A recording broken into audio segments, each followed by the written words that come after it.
Feliz sábado a todos, irmãos. É um prazer muito grande estar aqui com vocês e ter tido o privilégio de encontrar com algumas pessoas que me marcaram bastante. Não pude ter um tempo de interação com todos os irmãos, mas com aqueles com quem entrei em contato, eu percebi que essa é uma comunidade especial. Eu estava na casa da escola sabatina, na unidade que eu assisti, e pegou fogo.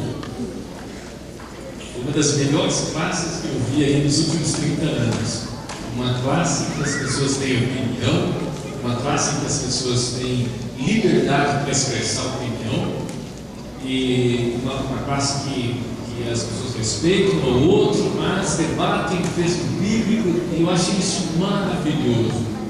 A classe da escola sabatina é exatamente isso, um lugar que a gente expressa o nosso pensamento bíblico, ouvimos o pensamento dos profetas e temos a oportunidade de compartilhar e crescer juntos, de rever até mesmo ideias pessoais, de aprender com outras pessoas. É ruim se a classe todos ficam silenciosos. O bom é quando uma classe as pessoas expressam, põe para fora o pensamento e com isso eles podem crescer.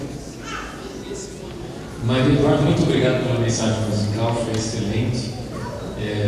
Ela é ungida, ela tem um dom especial e gostaria de conhecer mais como você chegou a esse ponto, esse nível, sua experiência com Deus deve ter sido muito especial. Deixa só esse microfone, liga todos os outros, aí não vai dar microfone, ok? Posso seguir? Vocês receberam, ou vão receber, não sei, já receberam? Passam para mim também uma folha branca e também uma outra folha colorida. Essa folha branca, ela se refere a uma inscrição. E eu também trouxe umas canetas, eu acho que vocês receberam as canetas. E essa folha branca é para vocês preencherem, caso vocês desejem, a inscrição para o curso que vai ocorrer daqui a alguns dias. Esse curso se chama Os Valores do Éden, e esse curso ele já foi feito para cerca de 150 mil casais no Brasil, e agora chegou a oportunidade de vocês fazerem. Não é obrigado a estar o casal junto, você pode vir só, mas o curso se chama Os Valores do Éden, Finanças para Casais. E esse curso ele possui uma apostila, vocês vão receber o material, uma apostila colorida, um livro, e com isso vocês vão ter os conhecimentos escritos, além das palestras, 7 aulas, nesse dia, na parte da tarde. Daqui até lá vocês vão ter tempo para obter mais informações. O que nós vamos conversar agora é sobre essa folha colorida que eu gostaria que todos tivessem em suas mãos. Este aqui é o resumo do sermão que eu vou pregar agora. Então seria interessante que vocês todos tivessem um resumo do sermão para vocês acompanharem aquilo que eu vou falar. Se você não tem uma caneta, eu trouxe sem caneta, você pode pegar uma caneta, os diáconos, e com isso vocês têm a condição de reescrever as 5 ou 6 palavras que faltam aqui nessa folha colorida na parte de trás. Ficou claro? Repetindo, eu tenho uma caneta e uma folha dessa colorida para você. Se você não tem, levanta a mão e já pronto. Lucas, vamos ver o texto bíblico, capítulo 12. Lucas, capítulo 12.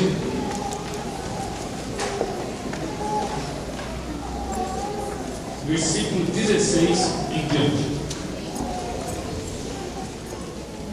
Eles propôs ainda uma parábola dizendo, Lucas 12, 16: o campo de um homem rico produziu com abundância, e arrazoava consigo mesmo, dizendo, que farei? Pois não tenho onde recolher os meus frutos. E disse, farei isto, derrubarei os meus celeiros, reconstruí-los em maiores, e aí recolherei todo o meu produto e todos os meus bens. Então direi à minha alma, tens em depósito muitos bens para muitos anos, descansa, come, bebe e regala-te.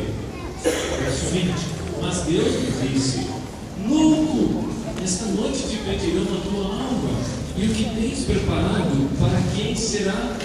Assim é o que ajunta tesouro para si mesmo, e não é rico para com Deus. Até aqui. É interessante essa parábola.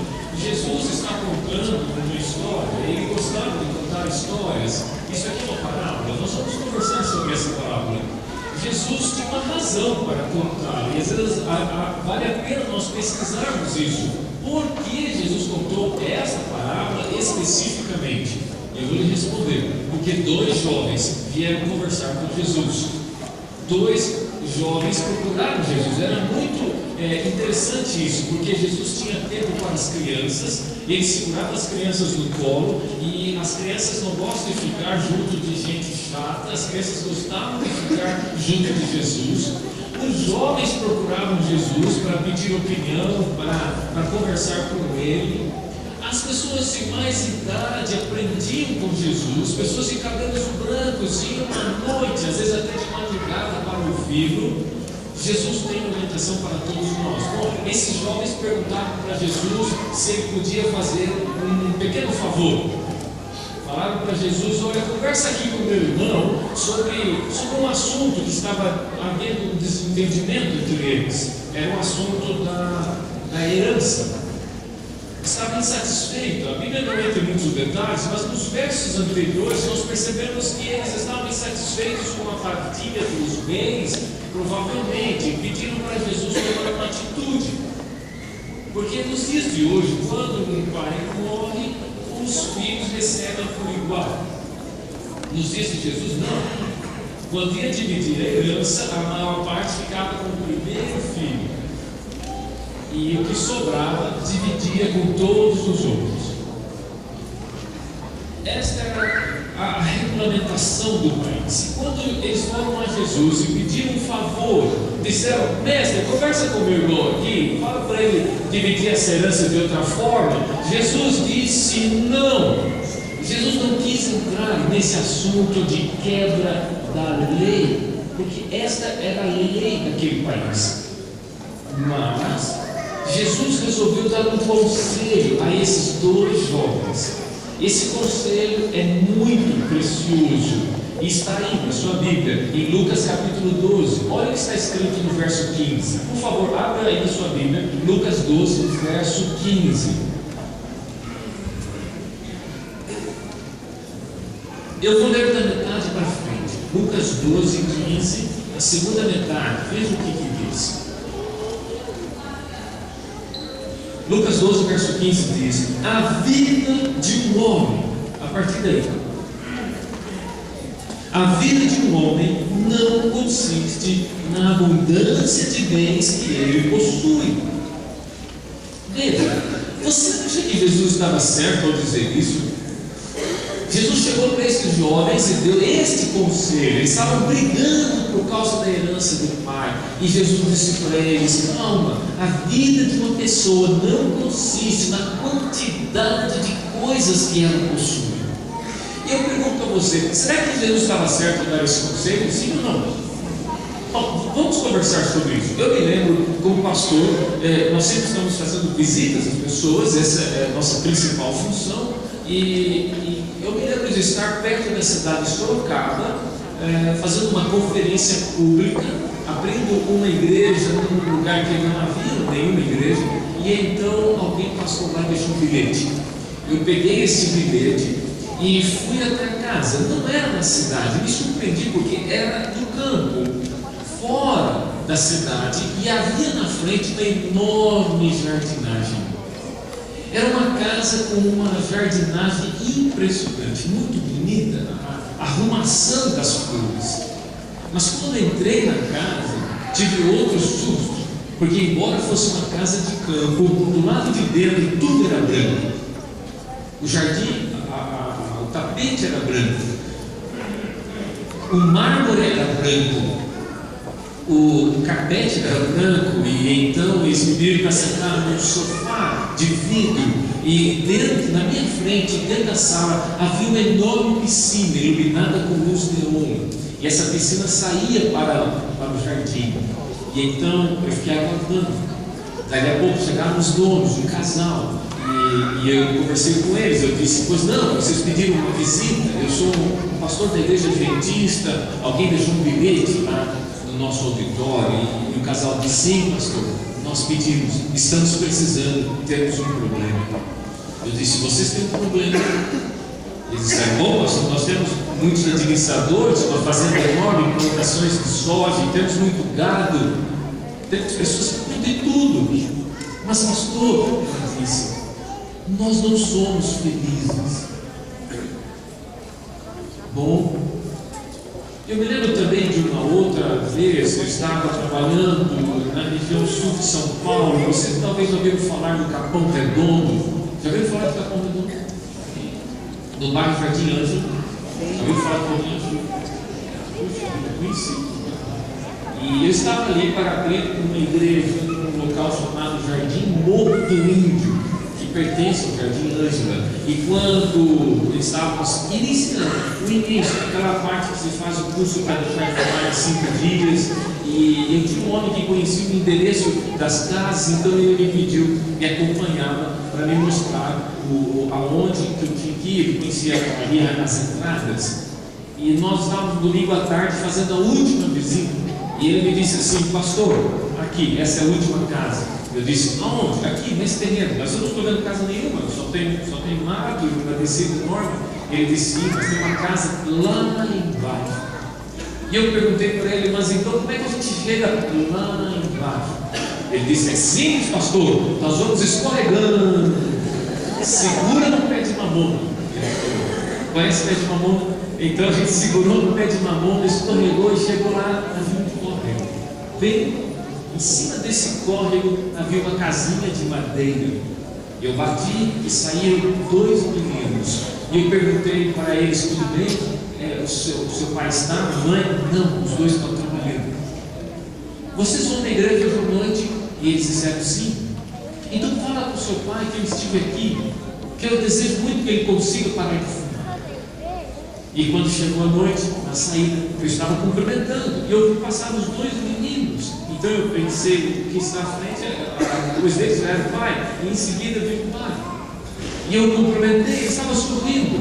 Eu fiquei surpreso, mas eu resolvi fazer uma pergunta. Eu disse para ele: moço, você é feliz? Ele até estranhou a pergunta e disse: eu? Eu disse: sim, você é feliz? E ele respondeu: pastor, eu sou muito feliz. Me deu vontade de perguntar se ele tinha piscina na sala da casa dele. Na sala não tinha, mas embaixo na sala tinha, né? Na sala corre. Mas ele logo foi dizendo: pastor, eu sou muito feliz, porque eu tenho uma esposa maravilhosa, tenho 2 filhos com saúde, e agora estou vindo aqui a essa igreja, e vocês estão me abraçando, eu estou fazendo amigos, estão me ajudando a parar de fumar. Ele disse: pastor, eu sou agradecido a Deus, porque eu sou muito feliz. Deixa eu fazer uma pergunta a você: será que Jesus estava certo quando ele disse: a vida de um homem não consiste na quantidade de bens que ele possui? Sim ou não? Sim, claro. Por isso que Jesus entrou no tema do aspecto financeiro. Você veja, Jesus era um homem espiritual, não é? Sim, Jesus era um homem espiritual. Ele nos convida a sermos pessoas espirituais. Mas Jesus tratou muitas vezes sobre temas que envolviam assuntos materiais. Por exemplo, das 28 parábolas tradicionais que Jesus contou, 16 delas, mais da metade, tratavam de temas financeiros. Não somente Jesus, mas também a própria Bíblia como um todo. Quantos versos na Bíblia falam sobre oração? Cerca de 500 versículos. Quantos versos na Bíblia falam sobre fé? Cerca de 500 versículos também. E quantos versos na Bíblia falam sobre bens materiais? Mais de 2.300 versículos. Pergunto: por que Jesus e a própria Bíblia tratam tanto deste assunto? Eu vou lhe dar 2 respostas. A primeira delas é o que está escrito nessa folha. Olha aqui, nessa folha colorida, olha na parte de trás, pega a caneta.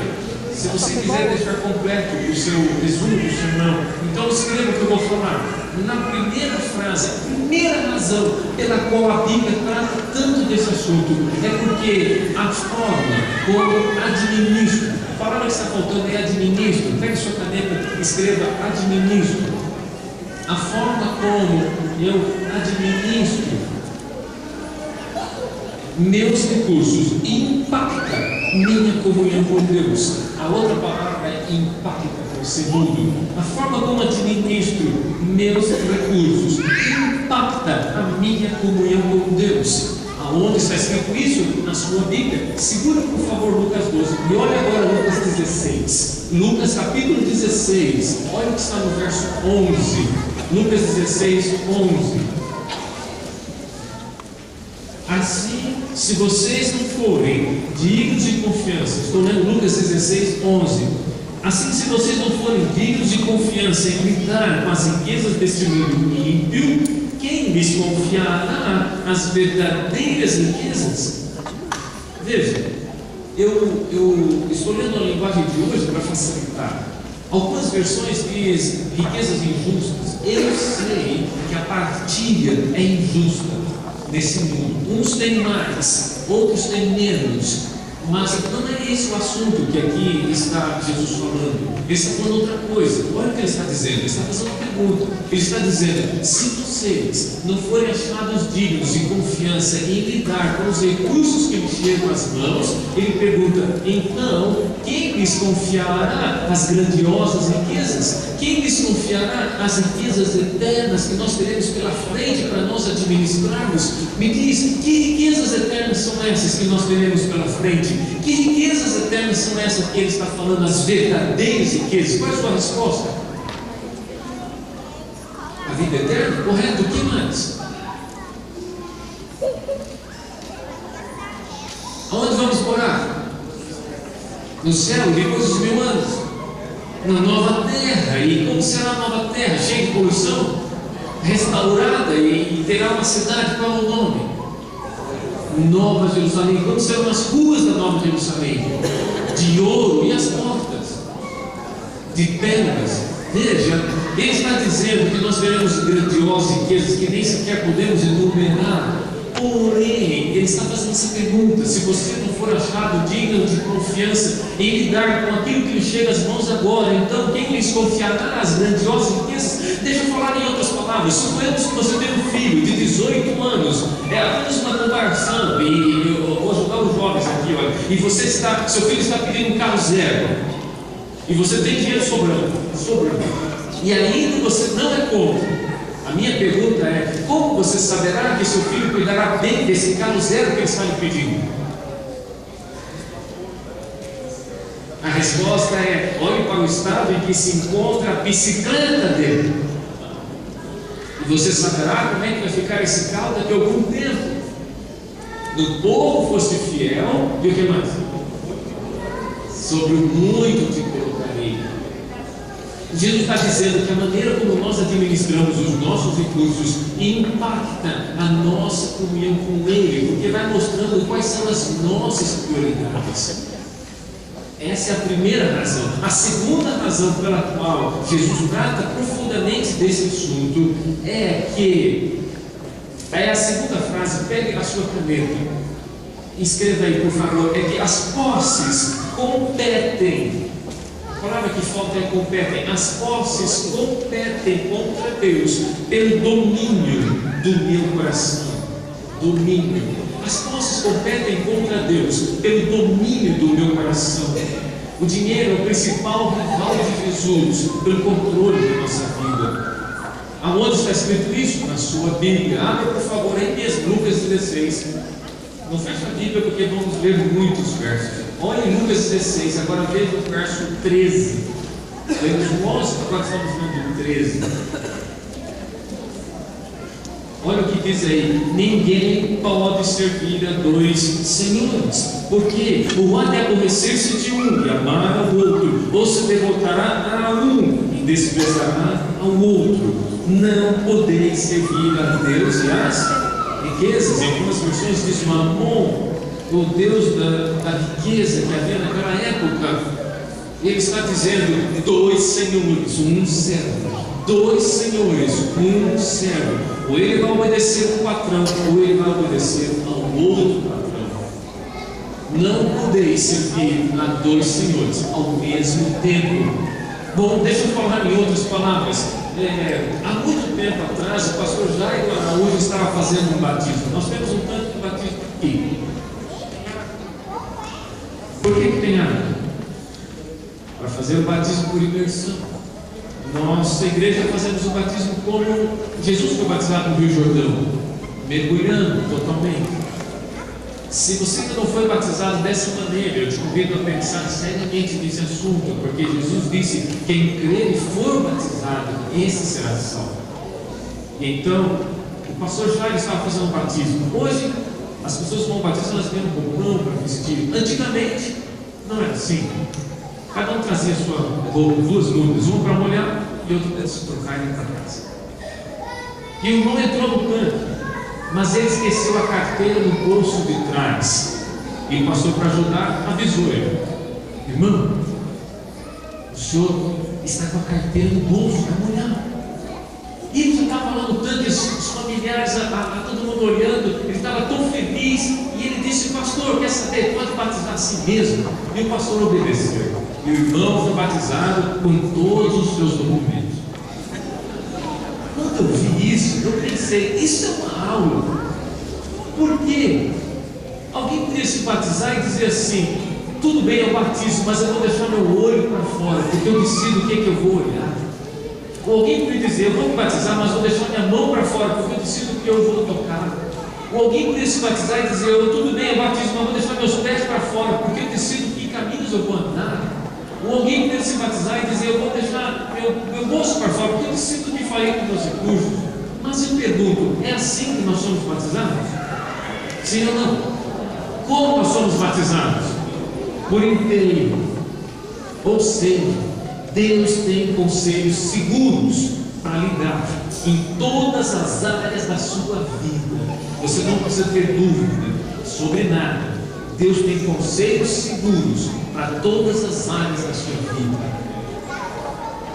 Voltando àquela parábola, aquele homem estava prosperando. Lembra essa história que Jesus contou? Tem algum problema em prosperar? Deus é contra a prosperidade? Deus é a favor da prosperidade. Deus quer que você seja a cabeça, não a cauda. Deus é a favor da prosperidade. Então, qual era o problema daquele homem? Ele estava fazendo um plano. Tem algum problema em fazer planos para o futuro? Não. A Bíblia é a favor do planejamento. E ele estava fazendo planos de derrubar os celeiros, construir uma fábrica maior. Isso estava ótimo, estava certo. Deus é a favor do planejamento. Então eu pergunto: qual era o problema daquela história? Qual era o problema? Está no verso 18. Lucas 12, 18. Está no caminho certo. Lucas 12, 18. Qual era o problema da história que Jesus contou? Verso 18. As últimas duas palavras, as últimas duas palavras. Qual era o problema que aquele homem tinha, que Jesus apontou? Ele disse: eu vou guardar nesses celeiros o quê? Todos o quê? Ele disse: vou guardar lá todos os meus bens. E eu pergunto: de quem são todos os bens desse mundo? De Deus. Este era o problema. E essa é a terceira frase que está aí nessa folha. Por favor, pegue sua caneta novamente. Frase número 3. Não sou. O que eu não sou? Dono. Não sou dono. Escreva aí a palavra dono. Não sou dono. Sou apenas o quê? Mordomo é uma palavra antiga. Não está errado, está certo. Me fala uma palavra moderna. Administrador, é uma palavra boa. Não é essa que eu estou pensando. Qual é a palavra que eu estou pensando? Começa com G e termina com rente. Acertou. G. É isso. Não sou dono, sou apenas gerente, ou mordomo, ou administrador. Tudo está certo. não sou dono, sou apenas gerente. O gerente é o dono? Mas quando você chega na loja e tem um problema, você quer falar com quem? Você espera que ele resolva? Sim. O gerente, portanto, ele tem muita responsabilidade. O gerente, ele tem muita responsabilidade. Nós não somos donos, nós somos gerentes, administradores, mordomos. Deus nos deu uma grande responsabilidade e espera que a gente corresponda com essa responsabilidade. Veja, aquele homem, ele estava ali com uma tremenda dificuldade. Ele não estava compreendendo quem ele era e quem Deus é. E essa é uma dificuldade imensa. Deus é o Criador, Deus é o dono. A Bíblia é muito específica, aonde ela diz, por exemplo, no Salmo 50, 10 a 12, Deus diz assim: meus são os animais. A Bíblia é específica, os animais pertencem a Deus, por isso quando conta no maltrato dos animais, em Ageu 2,8 ele diz: minha é a prata e o ouro, Deus é o dono de todas as pedras preciosas. A Bíblia, ela é muito específica, ao ponto de contradizer às vezes coisas que nós seres humanos não conseguimos compreender. Veja, eu via que vocês dividiram todos esses lotes em propriedades, mas que isso vocês registraram os terrenos, o nome de vocês no cartório e fizeram muros separando os imóveis. Não estou dizendo que está errado, a igreja também registrou a escritura e fez um muro delimitando os imóveis da igreja, mas eu vou dizer uma coisa a vocês: apesar de vocês terem feito isso, Deus ele é muito claro. Por exemplo, no Salmo 24:1 ele diz: minha é a terra e tudo que nela há. Deus é o único proprietário de todas as coisas. E quando eu estacionei aqui o carro, quase não tinha mais vaga. Tem muitos carros aqui, isso é muito bom, mas eu tenho uma notícia para lhe dar: esse carro que você estacionou ali não é seu, é de Deus. E eu percebi que muitas pessoas vieram aqui a pé, e é gostoso vir a pé na igreja. E eu percebi que vocês têm bonitos sapatos, nem sempre é confortável, mas é bonito, parabéns. E eu vou dizer uma coisa a você: esse sapato que você está usando não é seu, é de Deus. Essa gravata que eu estou usando não é minha, é de Deus. Deus é o único proprietário e dono de todas as coisas, e Ele não transferiu o título de propriedade a ninguém, a ponto de Jesus dizer uma frase muito dura, mas eu não vou esconder essa frase de vocês. Está aí em Lucas. Abra sua Bíblia em Lucas capítulo 14. Olha o que diz, verso 33.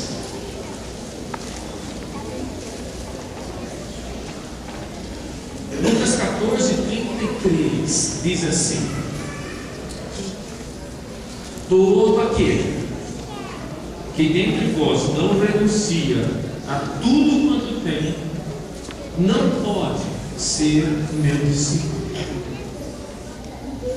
Veja, esse texto não está dizendo para vender e distribuir, não é esse o assunto. Ele está dizendo que você precisa raciocinar de outra maneira. Tudo que nós temos, do nascimento até a nossa morte, é emprestado. Não somos donos.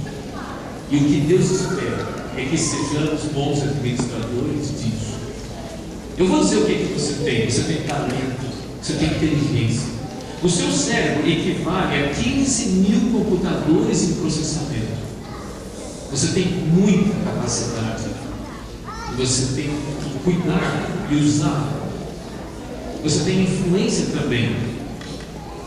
Tem gente aqui que talvez não saiba, mas tem menininhas olhando para a irmã e dizendo: quando eu crescer, eu vou ser igual a você, igual àquela irmã, igual àquela tia.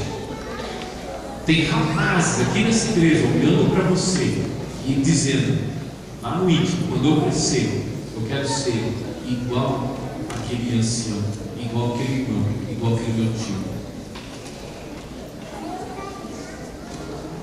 O poder da influência que você tem é um talento, é um dom. Você também tem recursos. Você tem muitos talentos, muitos recursos que Deus lhe deu para que você saiba ser um bom administrador. Deixa eu lhe dizer o que eu estou falando em outras palavras. É a frase número 4 que está aqui, olha. Eu preciso, frase número 4, pega a sua caneta. Diz assim: eu preciso pensar biblicamente. Olha, eu vou dizer o que é pensar biblicamente. Quando você entender que Deus é o dono de todas as coisas, quando eu entender que Deus é o dono de todas as coisas, quando nós entendermos que Deus é o dono de todas as coisas, então qualquer decisão de gasto passa a ser uma decisão espiritual. Porque eu não vou pensar o que é que eu faço com esse dinheiro que chegou nas minhas mãos, mas eu vou pensar o que é que eu faço, Senhor, com os teus recursos que o Senhor colocou nas minhas mãos para eu administrar. Eu preciso desenvolver um raciocínio bíblico e entender que essa vida que nós estamos vivendo não é uma vida por acaso. Nós estamos aqui para um aprendizado, desde o jardim do Éden, desde aquela árvore do conhecimento do bem e do mal, e todas as experiências que nós passamos em nossa vida são aulas, aprendizados para nosso crescimento espiritual. Nós temos um céu a ganhar e um inferno a evitar, e nós temos essa vida para compreender a diferença entre os dois, para tomarmos uma decisão consciente, para crescermos em direção ao céu. Sabe, irmãos, Jesus chamou aquele homem que não pensava biblicamente de uma palavra muito dura. Eu quero ir para a conclusão. Como é que Jesus chamou ele mesmo? Está no verso 20, Lucas 12, 20. Como Jesus chamou o homem da parábola? Jesus chamou ele de louco. Ellen White, uma escritora da nossa igreja, quando se referiu a esse homem, ela usou outra palavra. Ela usou o termo que ele era, ela disse que ele era uma besta, um pouco mais forte. Ellen White, ela disse as seguintes palavras: é loucura fazer do seu mundo o seu tudo. Ela disse: Deus deu o sol, a chuva, e ele não reconheceu que era mordomo. Viveu como uma besta fera, um animal, sem olhar o próximo, sem Deus, sem céu, sem vida futura. No livro Parábolas de Jesus, 259, ela diz: viveu para si, pereceu. É de Satanás o espírito de ganhar e atrair para si. De Jesus é o espírito de dar e sacrificar-se em benefício dos outros. Veja, a forma como eu administro os meus recursos mostra quais são os meus valores e para onde eu estou indo. Irmãos, olha, se nós não formos bons administradores, Deus nos removerá da posição dos seus gerentes. Se não formos bons administradores, Deus nos tirará do cargo de seus gerentes.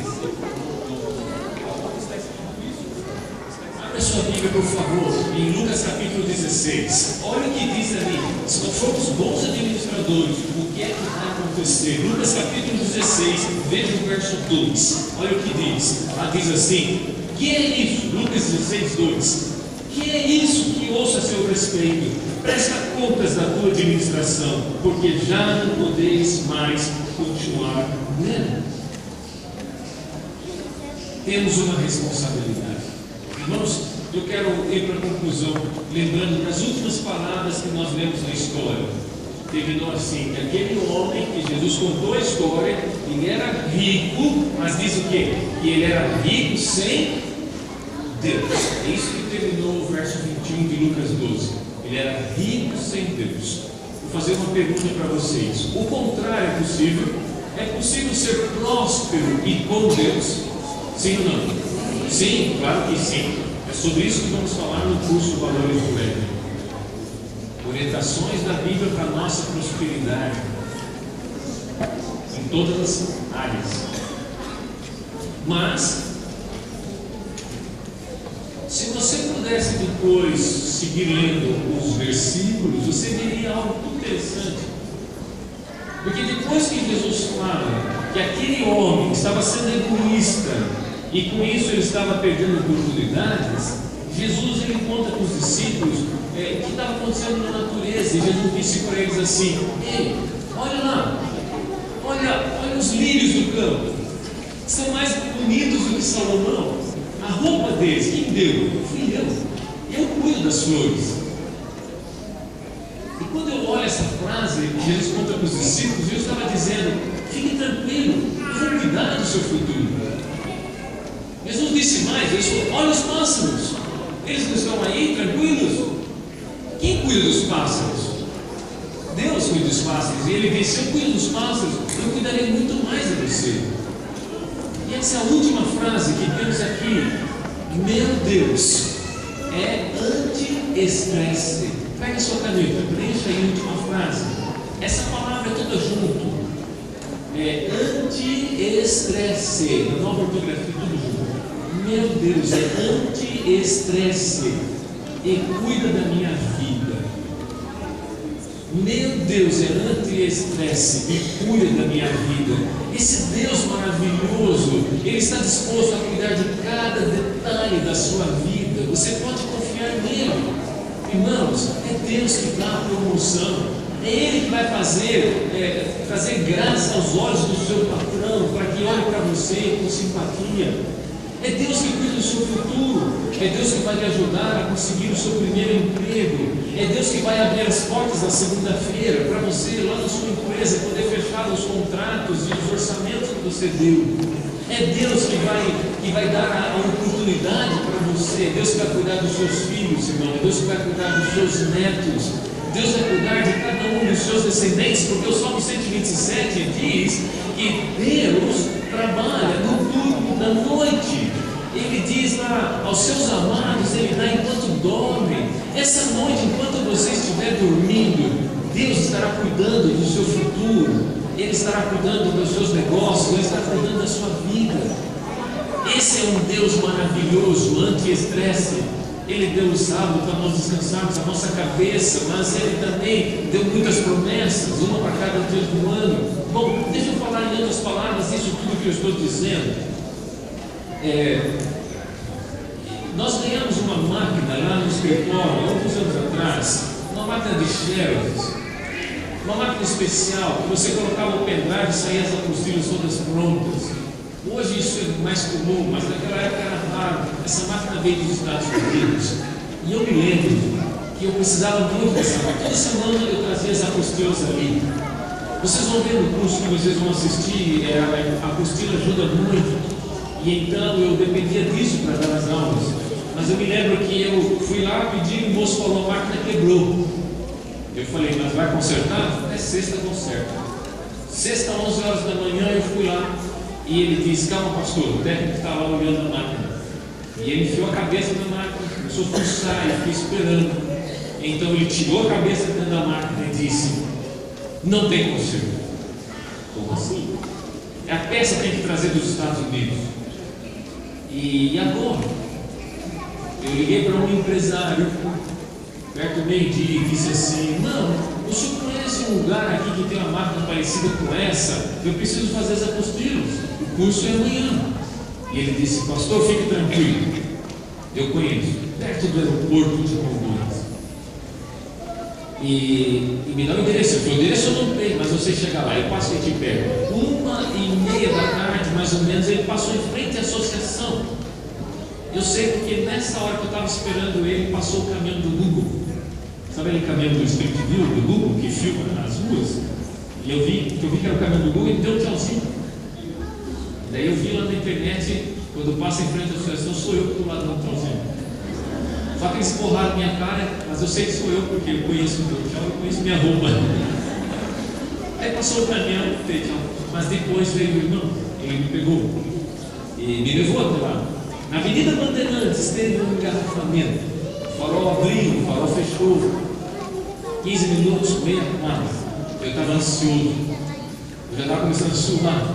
Falei: irmão, nós precisamos desse material. E ele disse: você está ouvindo esse som? Eu falei: não, é uma música. É a música do caminhão de frutas. Eu falei: mas o que tem? Você é o pastor? Eu falei: não. Ele disse: eu também não. Vamos lá. Não, irmão, não, mas a gente precisa de tirar a copa primeiro. não, pastor, vamos lá. E ele saiu da avenida, que estava com trânsito, e entrou no bairro atrás do caminhão de frutas. E não é que ele encontrou o bendito caminhão de frutas e parou atrás. E eu pensei, vou pedir meia dúzia de banana, enquanto ele dirige, eu vou dando na boca dele. Eu desci, falei, me arruma bananas. E ele disse, que isso, pastor, por que vai comprar banana? Eu falei, é prático, irmão, eu sou boca. E ele disse, não, vamos comprar uma fruta diferente. Eu falei, fruta diferente? É, pastor, vamos, banana, laranja, vamos todo dia, vamos escolher aqui. E ele escolheu, eu falei, irmão, mas eu estou com pressa. Não, pastor, fica calmo. E então ele escolheu uma fruta, lavamos, e quando nós entramos no carro, ele abriu o porta-luvas e tirou de dentro do porta-luvas uma toalha. Quem tem toalha no porta-luvas? Ele tinha. Foi na frente do carro e estendeu a toalha. E eu fui lá e disse, irmão, o que aconteceu? Ele falou, pastor, vamos comer com calma.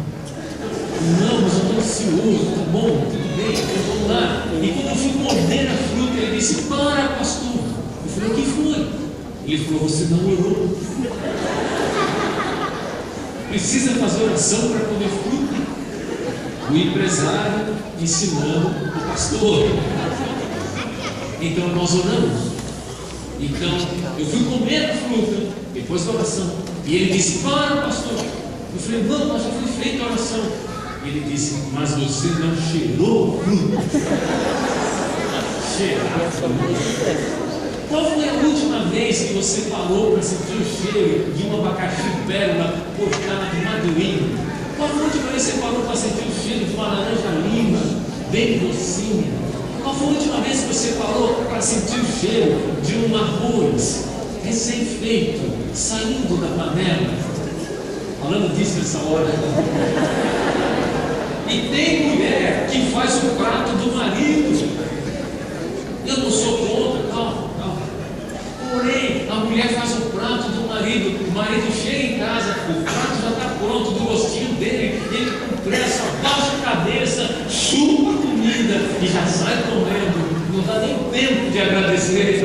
E a gente tem uma vida às vezes apressada, muito pressionado pelos compromissos, pela cabeça. E então nós esquecemos de ver que Deus maravilhoso nós servimos. Deus rico em misericórdia, Deus rico em poder, e Ele está olhando para você e te ama como filho, como filha. Irmãos, eu vou dizer uma coisa, olha, tem 7 vezes a palavra contentamento na Bíblia, 6 delas tratam de assuntos materiais. E eu vou resumir vou citar um verso, aquele de 1 Filipenses 4, 11 em diante, onde Paulo diz assim: aprendi o segredo a viver contente em toda e qualquer situação, quer na abundância como na escassez, quer na riqueza como na fome. E ele diz no verso 13, qual é o segredo? Tudo posso naquele que me fortalece. Esse Deus que você serve antes desce, e Ele cuidará de cada questão da sua vida. Você pode confiar. Eu disse, irmão, eu já cheirei, eu já olhei, eu posso comer. Pode, pastor. E quando foi 4:30 da tarde, não tinha trânsito, nós fomos rápido e voltamos. 4:30 da tarde já estávamos de volta, com tudo pronto, as apostilas feitas. E aí tivemos o curso final de semana. Deus vai cuidar dos seus filhos. Deus vai cuidar dos seus descendentes. Deus vai cuidar dos seus netos. Olha, eu vou dizer aqui mais uma frase, irmãos. Tem certas bênçãos que Deus dá para você, que é uma resposta às orações da tua mãe. Tem certas bênçãos que Deus dá para você, que é uma resposta às orações da tua avó, do teu pai.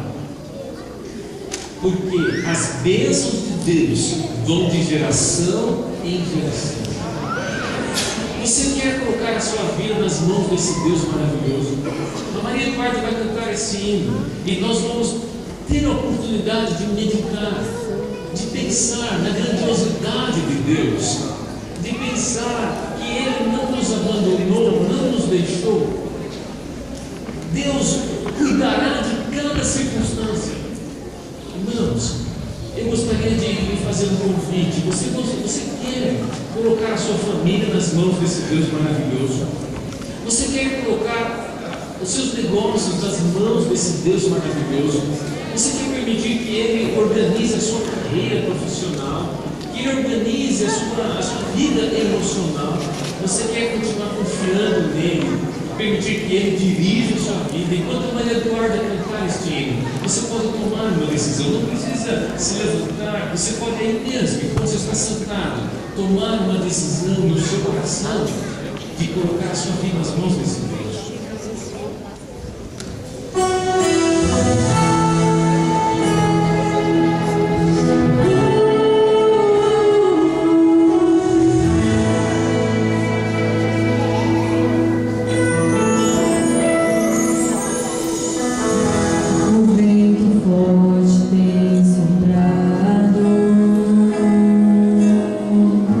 O medo quer te sufocar.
Você quer permitir que Deus seja o líder da sua vida?